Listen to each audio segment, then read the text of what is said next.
Hello and welcome to another one of those videos where I talk about updates in the Steam version of Dwarf Fortress coming from Toady and KitFox. In my inbox this morning I got a couple images from KitFox, and this is going out in the KitFox newsletter today. So if you would like to sign up for that to get those in your email, there's a link down in the description somewhere if you go dig for it. Anyway, let's get right into it.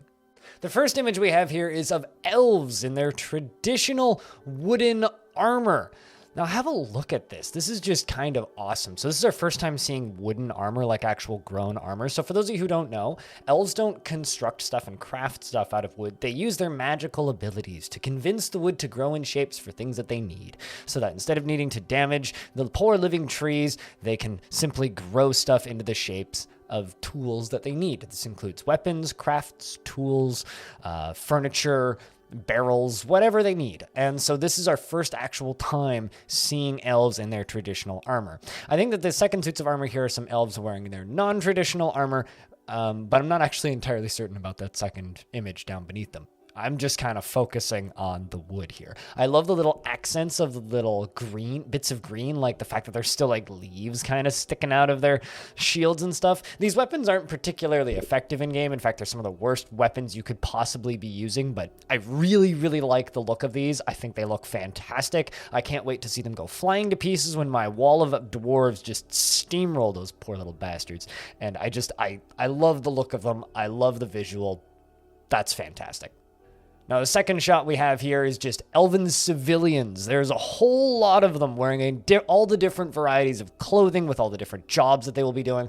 I love this. Once again, like, this is, even though, like, the next image is going to, like, give me some concerns, I do absolutely adore the variety of clothing and the variety of different styles, hairstyles, skin color, everything. Like, Dwarf Fortress does this so well already, but it's ASCII, so you're not going to immediately notice this rainbow of different colors and all of these different faces, hair colors, hairstyles. You don't see that because it's all baked in and hidden behind text menus. But now we just get to look at these beautiful crowds of little characters and watch them run around and do their own things with their different jobs, and I'm so excited to see this whole thing in motion. I know that there's a lot of people who want them to face in particular directions and be animated, but frankly for me, just plain sprites doing their thing with this amount of visual depth is just going to be really cool to watch, kind of regardless of how they actually end up looking. So animation wise, like, even if they do end up going the route which I think they're going to go, which is just making everything very plain,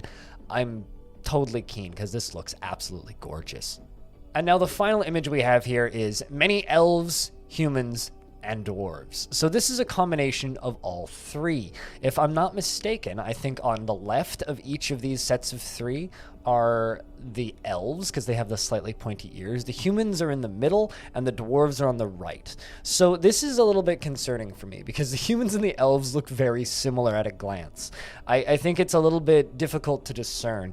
I've been a bit of a defender for a while, and I've stated this publicly on my streams and many times in these videos that I genuinely think a capital U is way easier to immediately distinguish from a lowercase e, which is what elves are currently versus what humans are currently. I think the dwarves stand out quite nicely. They're a lot chonkier, I guess. They're a lot thicker. They've kind of got the big heads. They almost look like they're in big head mode versus the humans and elves.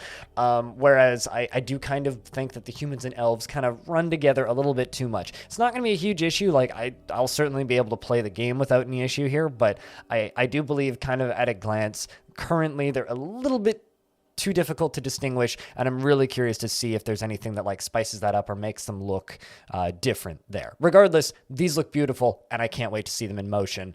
And they're doing fantastic work over there. If you have any feedback or have anything you'd like to say, I'd love to read about what you got to say down in the comments section.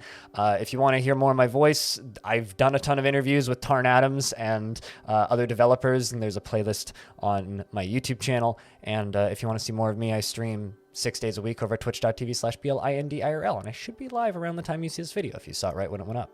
Thank you very much for watching, and I'll see you in the next one.